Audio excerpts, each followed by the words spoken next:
I'm sorry. Ready to get started? Hi, everybody. Welcome today. First, look in your pockets, purses, backpacks, and other things, and take out your devices, and please mute them, turn them off, whatever you need to do not to be rude to the speaker. Okay. Just check them. Okay, thank you. Thank you so much for coming out, especially on such a dreary day. I am so delighted to welcome back Julie Still from Rutgers University. She was here a while back, some of you may remember, doing a wonderful program for us on Nancy Drew. Today she's going to talk about political animals. I first heard of a smaller version of this at a conference, and it was so funny and so wonderful. So you're going to have a great time today, and the format, just to remind you, is the speaker speaks, and then we take a short break for food and conversation. So, take it away, Julie. Okay. It's wonderful to be back in West Hampton. I enjoyed my first visit. I was so delighted when Nola invited me back. And today we're going to be looking at a lot of cat pictures in the name of studying geopolitics. So we're having fun, but we're looking at things too. And I kind of got interested in this when I found a video of former Prime Minister David Cameron in Britain at his last Prime Minister's question time before Parliament. And it's something they do in British Parliament. The Prime Minister comes and is grilled by the members of Parliament, and they laugh, and it's very raucous. It's not at all a quiet, dignified thing that happens. But on his last question time, he made a point of bringing a picture of himself and a cat, and he said, "I want to put rest to the lie that I don't love Larry. I do, and here's proof." And he held up a picture of himself and the cat. And I thought, what was going on that the Prime Minister of Great Britain feels compelled at his last question time, when he's before Parliament, to take up part of that time to prove that he likes a cat? So I started kind of researching this, and we're going to, you have a handout, and we're going to sort of go in reverse order, but we're going to be spending a lot of our time talking about Larry the cat, and I think you'll see why when we get there. So we're going to be focusing on political animals and their use of Twitter. I mean, there have been entire books written about presidential pets. Teddy Roosevelt had kind of a menagerie. A lot of presidents have had animals. A lot of other political leaders have had animals. But with the introduction of the internet, things have changed a little bit. So we're going to actually start at the bottom well, no, we're going to jump around a little bit.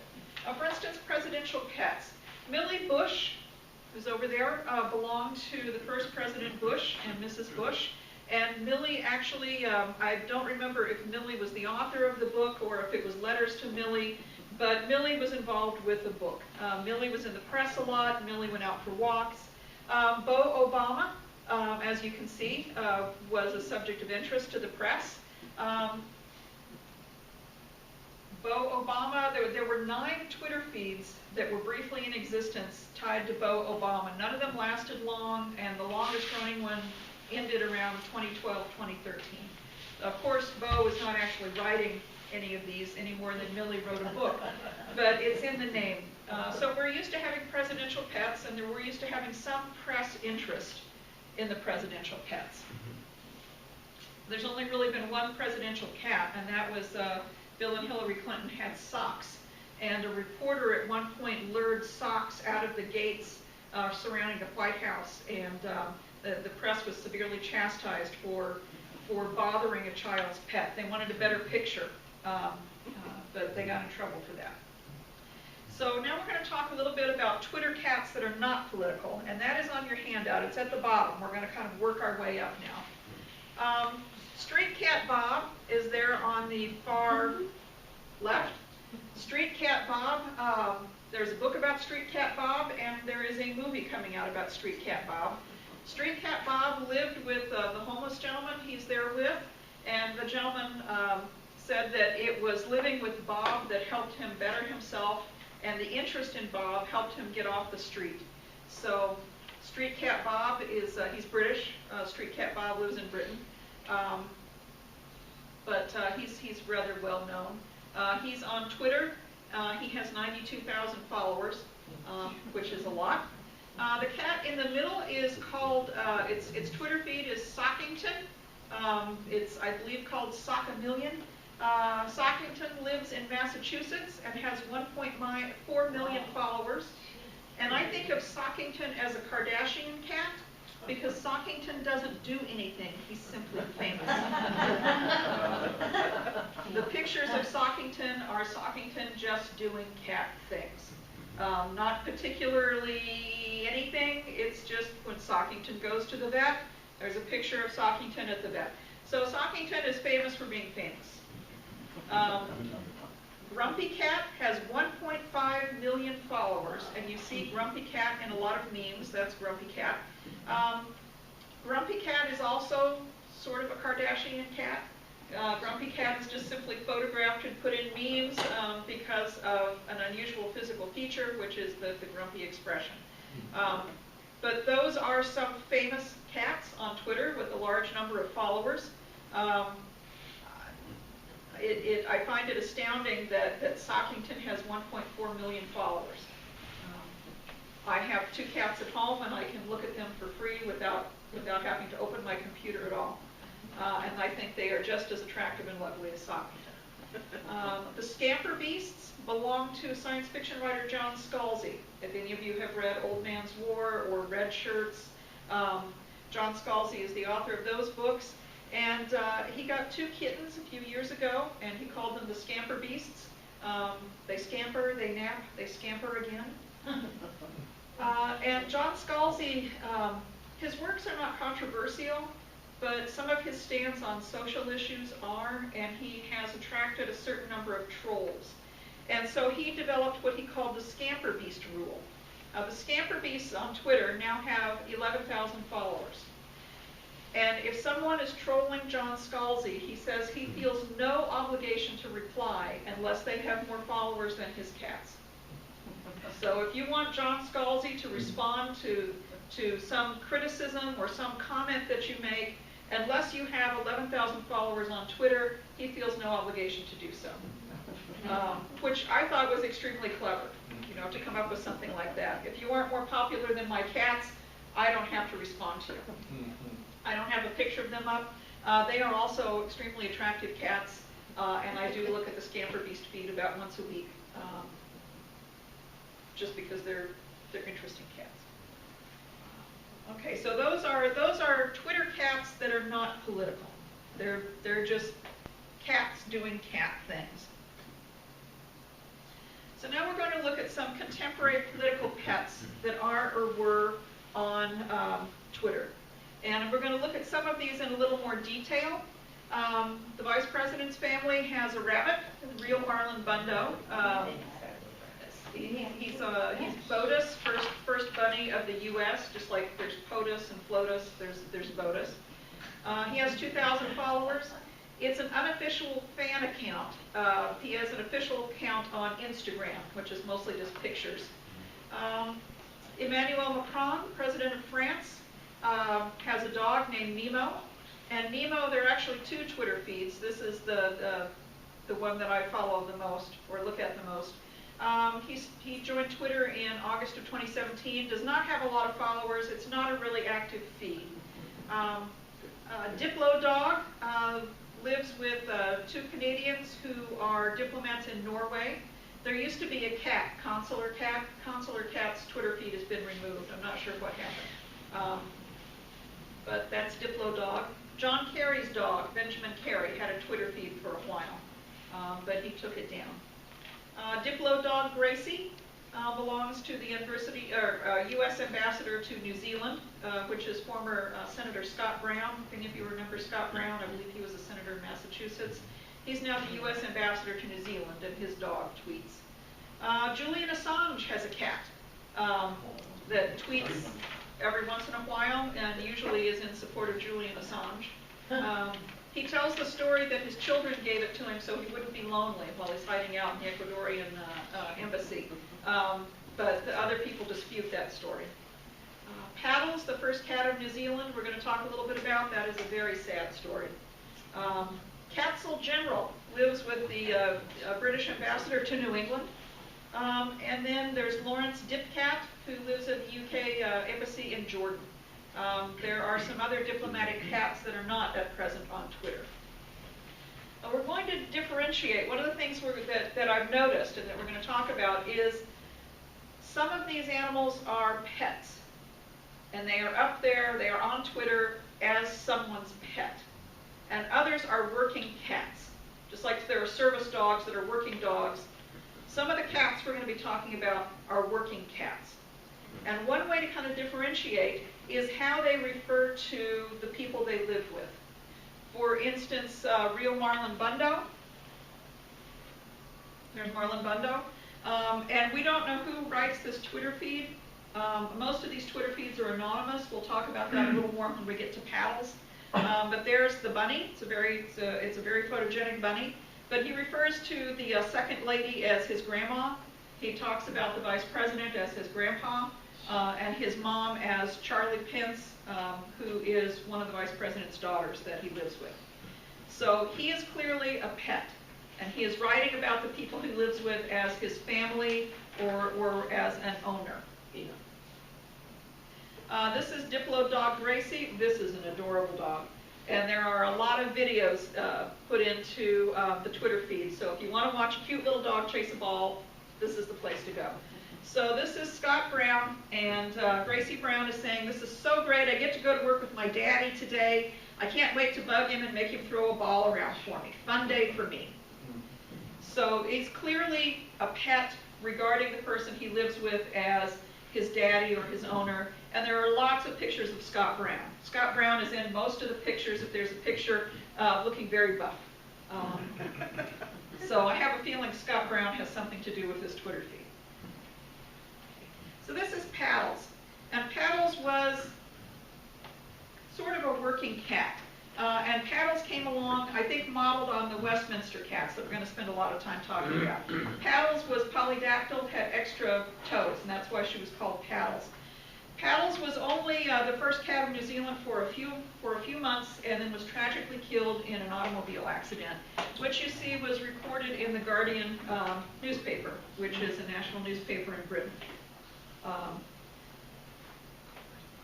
The journalist who wrote Paddles' Twitter feed wrote an article after Paddles died, anonymously, never revealing her name, talking about the immense responsibility she felt when she took on writing this Twitter feed and realizing how people responded to it. And that she did not intend to reveal her name, that she had done everything she could to present Paddles in a positive way and to write about the cat in a way that people would respond to it. And she had not understood when she started writing the Twitter feed, she sort of did it as a lark, how important it would become to her and other people, and how much responsibility she felt. When Paddles died, donations to the SPCA went up sixfold. Because people were saying, you know, if you want to do something to honor Paddles, you can make a donation. So Paddles wasn't around long enough to really develop a strong personality, but Paddles was presented as the first cat of New Zealand.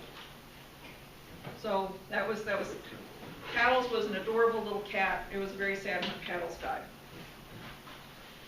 Now this is a diplomat cat.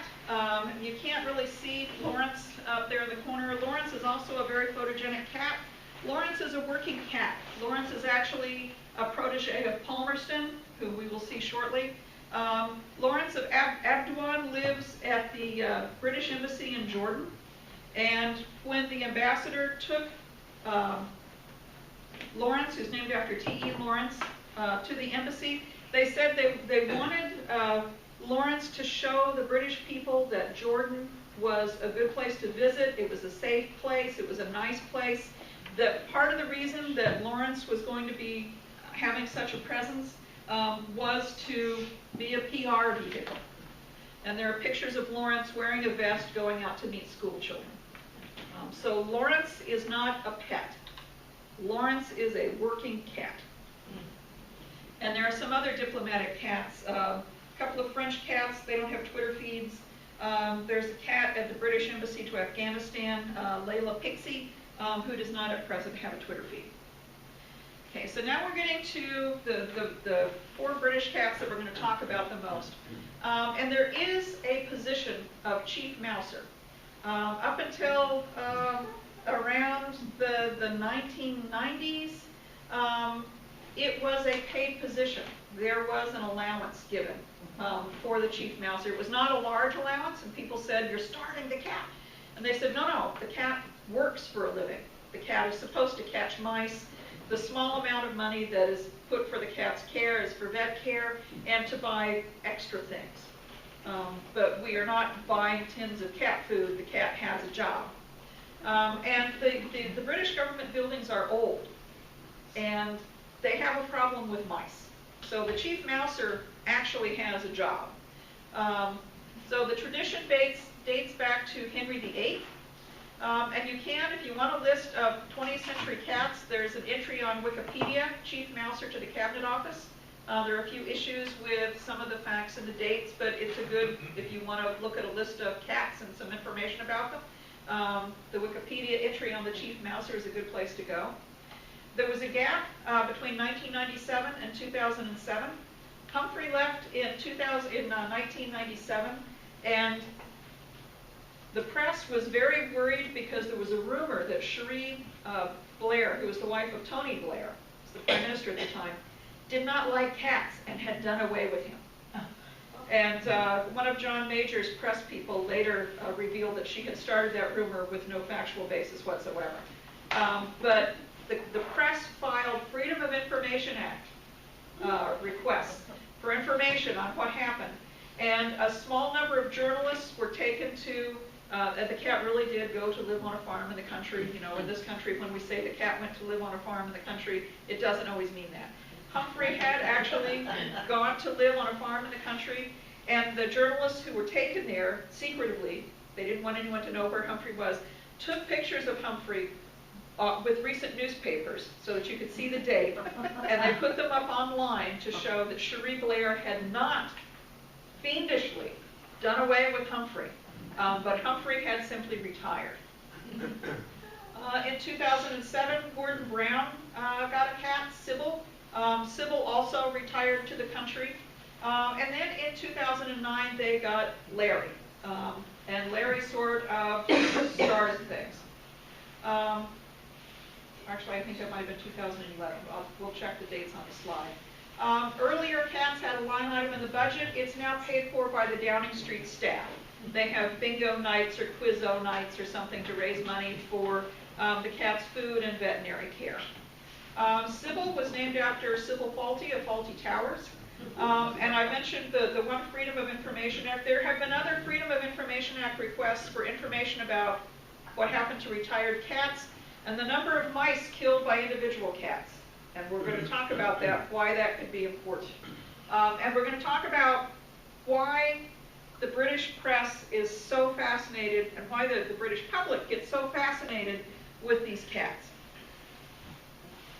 So here are the main Downing Street cats and their Twitter feed. And you'll notice that Palmerston has two. One is an official Twitter feed and one is an unofficial Twitter feed for Palmerston. Evie has one of her own, and then Evie and her son Aussie live in the Cabinet Office. The Evie and Aussie Twitter feed is not updated very often, but these are the main Twitter feeds, and there is a short video introducing them. If we have time at the end, I'll show you. It's just a few minutes.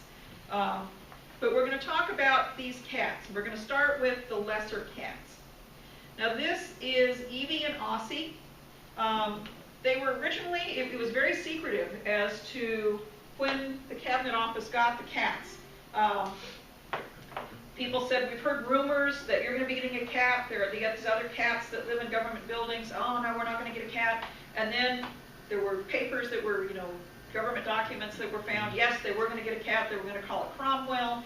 Instead, they got Evie and her son Aussie. So she was not named Cromwell. Evie Edie's account has about 23,000 followers, and the one combined has about 4,000. If you aren't familiar with the word mog or moggy, it is a British word for a cat that's a mutt. It's what we would call a domestic short hair. It's just a cat. It's not a fancy cat. It's not a Siamese. It's not a this. It's not a that. It's just a cat. So when you see the word mog, that just means it's the cat. So Cabinet Office mogs means there's a couple of cats that live in the Cabinet Office. Now, Evie's Twitter posts, she does some podcasts, but it's just a meow. Nothing really there. Evie talks about a few things. She talks about general cat business. So here she's saying when it rains this much, there's no fun in catching a drowned rat. So she talks about just generally cat stuff. She talks a little bit about politics. So she's commenting on a tweet by the Guardian newspaper. And again, these Twitter feeds are anonymous. Nobody knows who writes these Twitter feeds, or if they do, they're keeping very quiet. As I've spent a lot of time trying to figure out, who writes these, and we don't know. Evie also presents herself as being part of a government cat cadre. So here she's saying that of the government cats, she's mostly a black cat, Gladstone is a black cat, Palmerston is a black cat. She said black cats are the least likely to be adopted, but we're getting our own back by running the country.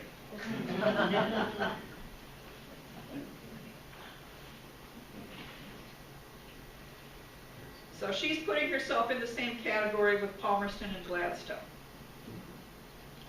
This is Gladstone. He lives at the Treasury Department. And he has a very snazzy collar and bow tie. He's got 24,000 followers. Gladstone, there's a lot of tweets on there, but a lot of them are what he calls Gladders yoga. Gladders being a nickname for Gladstone, and which people send in pictures of their cats doing odd stretches or in weird positions, and it's like they're doing yoga. So Gladstone will say, it's Gladders yoga tonight, send in your pictures, and people will send pictures of their cats, and Gladstone will repost them, so you can see all these pictures of cats doing yoga. Gladstone also tweets about general cat business. So he says you can never have enough tips to help put your cat at ease for bonfire night. So it's a holiday where there's going to be a lot of noise, and he's saying, don't let your cat be too scared. Gladstone does talk a little bit about politics. So all of the cats encourage people to go out and vote. But there's Gladstone in a polling booth, and he's got free catnip there as an enticement for people to come and vote. Okay, he says maybe a little bribery on polling day. In Britain, they have something called Take Your Dog to the Polls, where they're encouraging people to go vote, and you can take your dog. All of the cats, well, not all the cats, some of the cats really ridicule that. Larry especially, but that's Larry. So Gladstone also talks about sort of the government cat cadre. So he is saying, so sad to hear this news about paddles. And that was a BBC tweet. So the BBC had tweeted about paddles dying, and then Gladstone picks it up. It's very unfortunate. So sorry to hear about paddles. So all of the cats do fundraising for animal shelters. The 4 Westminster cats, Larry, Palmerston, Gladstone, and Evie and Aussie, came from the same animal shelter, the Battersea Home for Cats and Dogs. And so frequently around the holidays, they'll say, don't forget, when you're buying gifts, get something for the Battersea home. And they've reported they get tremendous amounts of donations when the cats ask for it. So now we get to Palmerston and Larry, and they're the 2 big players. And this is, Palmerston is the black and white cat, and Larry is the brown and white cat. And they don't get along. In real life, they don't get along. There have been a couple of real knockdown dragouts. I think somebody had to have a stitch in their ear. In the most recent dust-up, Palmerston got the better of Larry, but Larry's an older cat now. Larry's probably about 10. I think if you look at the official age, they say he's about 9, but I think Larry fudges his birth date a little bit. Some people are saying he's a couple of years older than that. But Larry's getting to be an older cat. And we're going to see where they live. They live just kind of across the street from each other. You can see number 10 Downing Street there, and there's a policeman out front. Larry lives in number 10. And so they've got basically the Secret Service standing outside number 10, guarding the door. And the cat will just go up to the door, Larry just goes up to the door and waits. And the policeman will go and tap on the door, and they'll open it, and Larry will go in. And then the door will open, and Larry will come out. We'll talk about Larry. So Palmerston lives across the street, and so occasionally they'll go out and tussle. And I saw a video of, I believe it was Good Morning Britain, their version of Good Morning America. And there were reporters waiting for something to happen.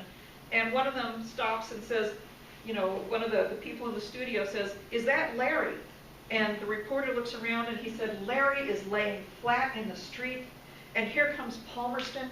So, you know, CNN has breaking news. This was Good Morning Britain, and they stopped what they were reporting to talk about whether they should try to break up an incipient cat fight. And the reporter did eventually, you know, clap his hands and say, "Palmerston, Palmerston." And Larry looked up and took notice and shifted around a little bit. But with the latest fight, you know, there were pictures of a collar laying in the street, and people were responding to the newspaper articles, "Why didn't someone break this up? How could you let cats fight?" So Larry and Palmerston do not get along, and that is reflected in their Twitter feeds. So as I mentioned, here we go. So this is kind of, you can see why they might be so popular. So Evie and Ossie live in the cabinet office over here, and Gladstone lives in the treasurer's office down here. But you see Larry and Palmerston live across the street. There's number 10 Downing Street, and you see that Downing Street is just a narrow street. We tend to think of the White House, it's separated, it's apart. You can't just drive past it. You certainly can't go up near it. But it's not like that in London. So Downing Street is this little narrow street. And there are pictures, lots of pictures, many, many pictures of Larry just laying in the street, or you saw Larry outside the door at number 10, just sitting there. Or Palmerston snuck into number 10 once, and there's a picture of a policeman just putting him outside because he was not supposed to be in there.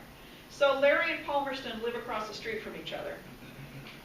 There's pictures of Larry laying in front of Teresa's car, and he's tweeting, "No, Teresa, you move." And Theresa May is the Prime Minister at the moment.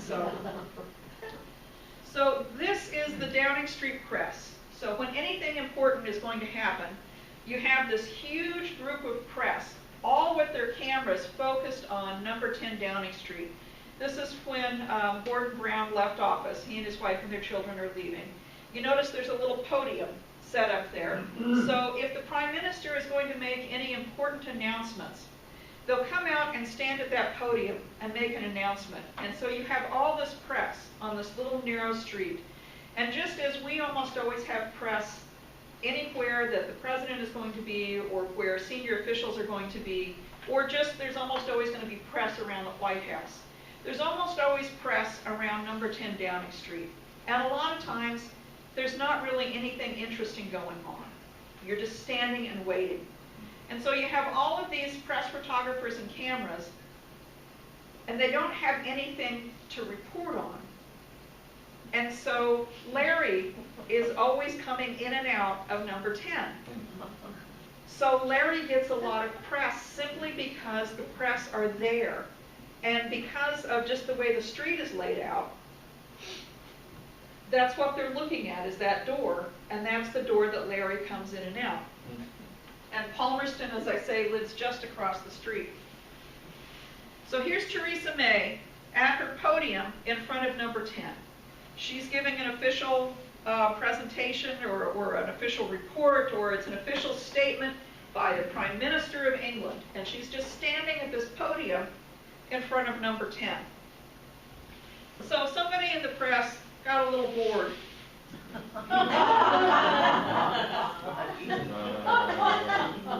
And they made Larry a podium. So that gets used in memes quite a bit, or when Larry is tweeting, it'll be and an official pronouncement. So they just set the podium in front of Larry and took a picture. But it's the same black door. That's number 10 Downing Street, and there is Larry with his podium. And you'll see pictures of Larry behind that grate. There's a place there where it's just above a window well, that Larry will lay there and kind of sun himself, or Larry will just lay in the street. They don't really let cars go in and out very often.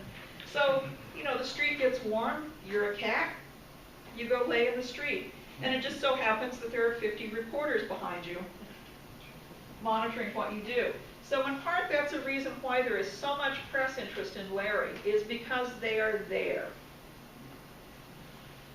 But it's also because these cats are not pets.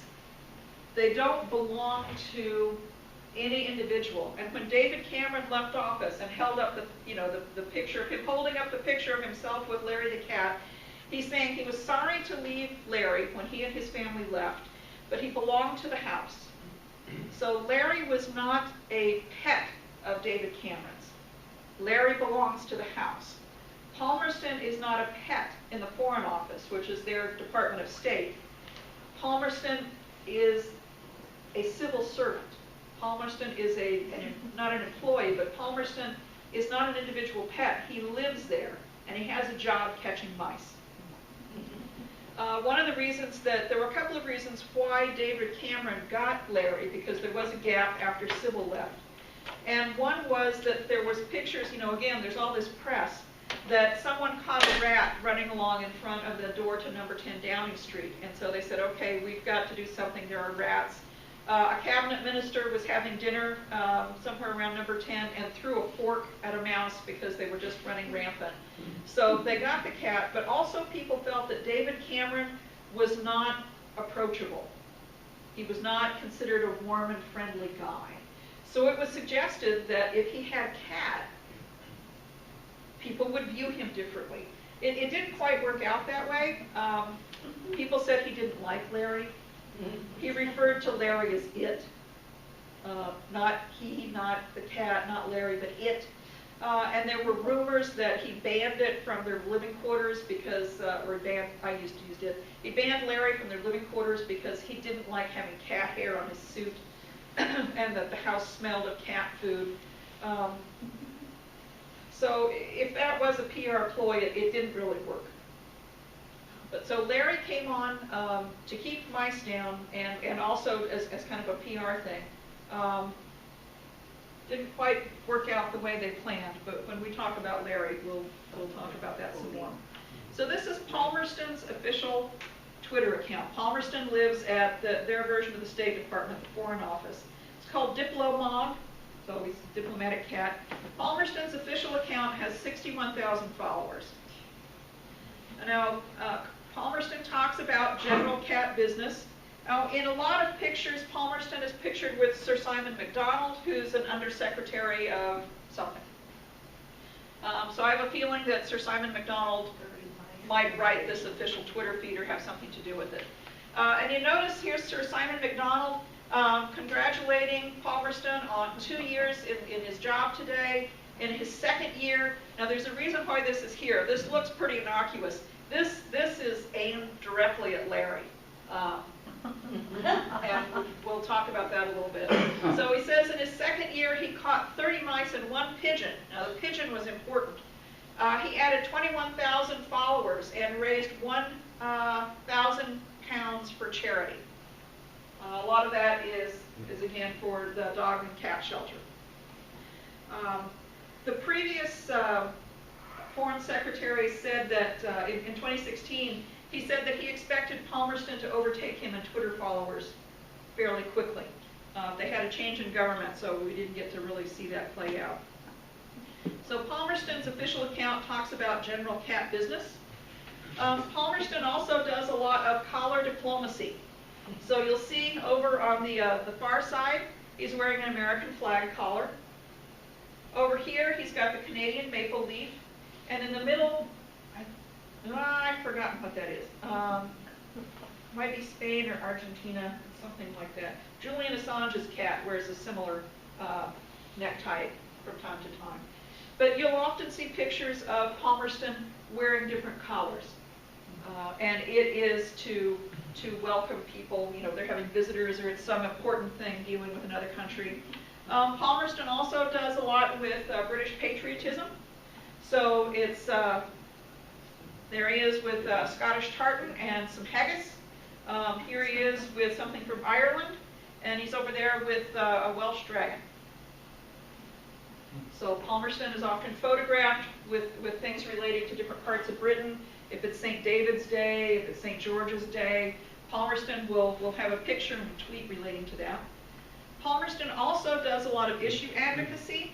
Now this is Sir Simon MacDonald holding him, the gentleman who posted about how wonderful Palmerston was.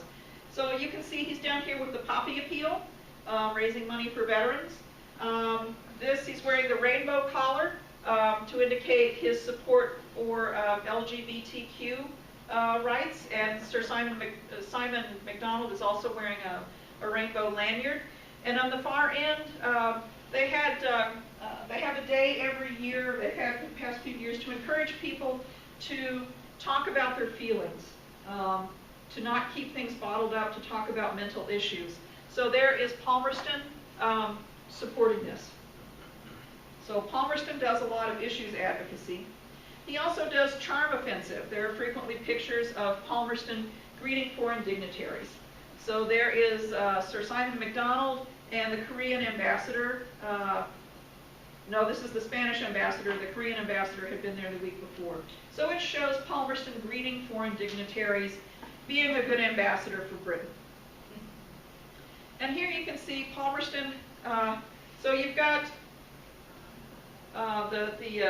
the guards in their beefeater hats and their uniforms, and there's Palmerston standing on the doorway, looking very happy. And there's Sir Simon MacDonald addressing a group, and Palmerston is just taking a nap in front of the crowd. So the cat has the run of the building. Sir Simon MacDonald posted a picture, and Palmerston retweeted it. He said, "I've just come back from a visit, and here's the only person here to greet me." And it was Palmerston taking a nap on a chair that was roped off so that people couldn't sit on it. So this is Palmerston's official account. It's a PR account. Palmerston's doing many good things, as Palmerston, I am sure, does. This is Palmerston's unofficial account. He has 23,000 followers. And Palmerston's unofficial account talks a lot about politics. Now that's Boris Johnson. He's the current Foreign Secretary. And Red Nose Day is a fundraising day they have, but he's making fun of the picture of Boris Johnson, which he frequently does. He pokes fun at a lot of politicians. And Larry and Palmerston bait each other on Twitter all the time. So he's saying, "Happy New Year, wishing all of you health and happiness in 2018, even you, Larry." So they kind of poke at each other a lot. So this account has a little bit more snark to it. And now we get to Larry. And when I'm having a bad day, I look at Larry's Twitter feed. If I want to know what's going on in British politics, I look at Larry the Cat's Twitter feed. He has 178,000 followers. For a while there, he was running a series of tweets where he would have a picture of a member of parliament, and he'd say, "This is the member, this is so-and-so, member of parliament for this particular place, looking like he's waiting for a train that's late." You know, he would say something snarky about them, and the pictures would not always be flattering. But for a lot of the members of parliament that Larry posted pictures of, he had more Twitter followers than they did. So there were members of parliament being introduced to the country by Larry the Cat. And I don't know if you've ever had a job where the boss's nephew worked there, where you knew that the boss's nephew could get away with a lot of stuff that you couldn't do. The boss's nephew could be a jerk and you couldn't. That's Larry. Larry, one of his first official actions was to scratch a reporter who tried to hold him for a picture. Larry knows the kind of press he gets, and Larry uses it to all advantage, or whoever writes the Twitter feed. The image that is presented of Larry is someone who's just a little bit of a jerk, but knows they can get away with it. So Larry talks a lot about Parliament, and he makes fun of Theresa May, the Prime Minister, but he makes fun of a lot of other politicians too. So here's someone saying, I've never seen Theresa look so angry. And then he says, you've obviously never thrown up in one of her shoes. So Larry's always kind of retweeting things like that or making comments like that. So Larry talks a lot about politics, and he's always just kind of needling a little bit. So here's another, Larry said he was ready in case the palace asked him to walk down the aisle with Meghan Markle when she got married. He was ready. Larry also talks about issue advocacy. So please consider taking a couple of minutes to support Cat Protection's campaign to stop air gun attacks on cats with a link. So Larry's, again, supporting charitable causes that help cats and occasionally dogs. Larry makes fun of dogs. He says, yeah, take your dogs out to the polls, let them sit out there in the rain. I'm home keeping warm. What Larry does a lot is bait Palmerston. So when Palmerston attacked a pigeon, the bird lovers in Britain were very upset. Palmerston attacked a pigeon. This is horrible. This is terrible. So Larry says, I've called him in for a meeting to be rebuked. At least someone at number 10 has control of their underling at the Foreign Office. So this is when somebody in the Foreign Office had done something they weren't supposed to. They had gone to some meetings that they weren't supposed to go to, and the Prime Minister was getting in trouble. So he's pointing out that while the Prime Minister could not keep the Foreign Office in line, he could get Palmerston to straighten up. So that's kind of a double-edged sword there. And that's also why when Sir Simon MacDonald was posting up kind of what Palmerston had done that year, he included the pigeon as kind of just kind of poking a little bit. So here is Larry is retweeting something where people were asking, do you have an embarrassing pet? Send us pictures. And he says, I've suggested that they get in touch with the Foreign Office. This may be my chance to get rid of Palmerston. So here was a recent, a few months ago, they had another tussle. You can see the picture of the collar laying in the street. It says, Larry the cat has a face-off with Palmerston, fur and collar ripped off. And Larry says, ouch. Palmerston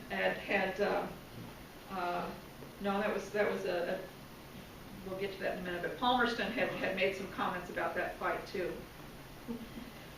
Here's Larry and talking about international relations. Now you remember Palmerston's official account. Palmerston is welcoming ambassadors. Palmerston is doing collar diplomacy. Larry the cat's making cracks about, I glanced at this picture and was worried North Korea and China had signed a pact with Cruella de Vil. So he's making a crack about the lady's dress. So he is not being warm and welcoming. And here's one, I may have cost the British economy a couple of billion. Sorry about that. The Japanese ambassador or Japanese visitors were getting out of the car in front of Downing Street, and Larry was laying in the street. So one of the Japanese gentlemen went over to pet him, and Larry startled and ran away. And they thought, this is going to leave a bad impression. And Larry's saying, it cost you a couple of billion. Now, when there is a national or an international disaster, when there's a bombing or something, Larry will post the flag of the country or the state and say, we mourn your losses as if they were our own. And he will occasionally add a little snark to that. At one of the last school shootings, he said, "We mourn your losses as if they were our own every time." So he was trying to make a comment on the number of shootings that the United States had. But most of the time, Larry's doing stuff like this. But again, Larry is so popular that if anything were to happen to Larry, there would be a national outcry. So Larry does a lot of self-promotion. So someone is saying Larry the cat was named the best inhabitant of number 10 in the 21st century. And he says, well, in fairness, there wasn't much competition. When David Cameron showed the picture of himself with Larry, there were press comments that perhaps he had given Larry some tranquilizers to get Larry to sit in his lap. Larry just tweeted, "David Cameron, you old flirt."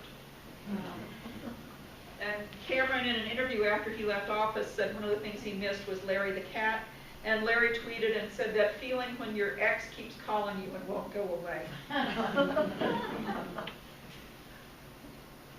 So here is, someone did a Freedom of Information Act to find out if Larry was actually catching mice, because there is a sense that Larry is lazy, does not have a good killing instinct, is not getting rid of mice. So someone did a Freedom of Information Act request and found out how much Downing Street was spending on exterminators. And they said, why are we spending all this money on exterminators if there's a cat? So it says, the headline there is, Theresa May has suffered a catastrophic revolt by one of her closest aides. Larry the cat has been catnapping on the job. And these are things, that's at the Times of London. That is a headline, that is a story from the Times of London. And Larry says, fake news, I've just been lulling the mice into a false sense of security. Palmerston retweeted that, the BBC or the Times headline, and said, "Oh, hon, are you okay?" Which, you know, your worst enemy showing pity is just terrible. And so if you remember when Sir Simon MacDonald had posted that note about all the things that Palmerston had done that year, and he said, Palmerston caught X number of mice, that's a direct cut at Larry. It's like Larry's not catching any mice, Palmerston's catching all these mice and a pigeon. So, and then here's the last one, Happy National Pet Day from me, the nation's pet. And that is, I think, very telling, because Larry is not a prime minister's pet. Larry is not a pet of the Theresa May family. In fact, Theresa May doesn't particularly like cats. She's on record as saying she prefers dogs. And so there was a big question, is how is she going to get along with Larry when she went into office? Is she's going to be moving into number 10? What's going to happen with Larry? The person running against her when they had elections, Jeremy Corbyn, already had a cat, El Gato. And for a while, El Gato, which means the cat, had his own Twitter feed. And he said, you know, if I'm elected, I'll move in, Larry will stay, everything will be fine. But that was one of the questions. So what's going to happen to Larry? So Larry is the nation's pet because he doesn't belong to anybody. He's not like Vice President Pence's rabbit. He's not like Beau Obama. He's not anybody's pet. He's the nation's pet. And that's something that we don't have because they don't elect necessarily individuals, they're electing parties. And we elect individuals, and those individuals might have pets, but that pet is a reflection of that politician's personality and individuality, whereas Larry is the nation's pet. Larry has his own podium, Larry is photographed, Larry is on the morning news. Larry is not, he's not a representative of any one person. Larry is indeed the nation's pet in Britain. So that's where I kind of end. I just think it's fascinating that all of the attention is paid to these four cats, especially to Larry and Palmerston, and the roles that they play, and the official and the unofficial Twitter feeds. Larry does not have an official Twitter feed. It's unofficial. But you gotta love Larry. Well, I love Larry. Me and David Cameron, we love Larry. Okay, we have a few minutes left. If you'd like, I have it's just a couple minutes long, a video that was put up by one of the British newspapers that kind of introduces the cats. Would you like to see that? Yeah. Okay. Let me exit out of here. Well, now we'll get to test my technical skills. Okay, here we go.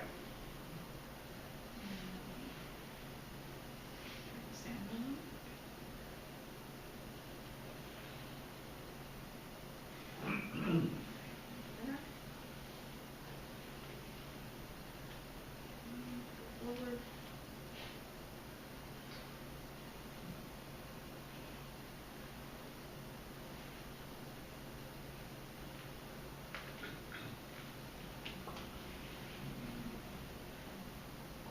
All right. Thank you.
If you want more of Larry or the other cats, if you just go to YouTube or Google Larry the Cat video, there are just hundreds of images of him coming in and out of the Prime Minister's residence, because again, the press are sitting there staring at the door.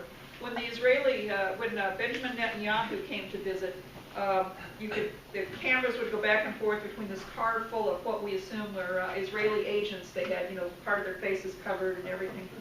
And Larry went to the door, so the policeman had the door open, and as cats do, Larry just stood there. So the policeman sort of booted him a little bit with his foot to get him to go in. Headlines, policeman kicks Larry. So if you were ever looking for entertainment, Larry the cat and Palmerston and the other Westminster cats will certainly provide it for you. And I think Jack has lunch ready.